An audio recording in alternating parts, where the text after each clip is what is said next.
Hei, jeg heter Frode Fjellheim.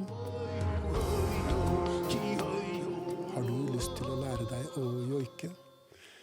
I så fall kan jeg anbefale et studium som jeg leder ved Nord Universitet på Levanger, som heter Med joik som utgangspunkt.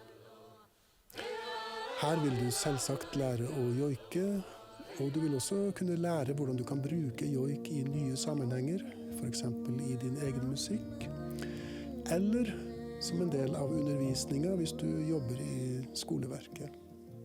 Hvis du vil se noen eksempler på hvordan jeg jobber med å formidle samisk musikk, joik, så kan du jo ta en titt på NRK-serien Muitemo, som gikk på NRK for en stund siden.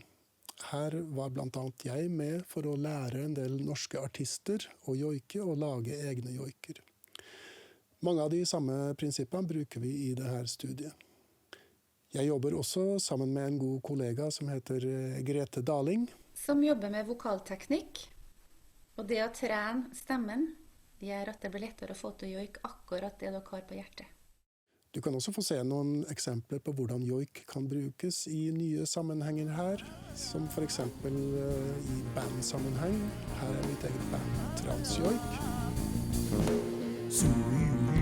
Jeg har jobbet med joik i orkestersammenhenger, og selvfølgelig i kor.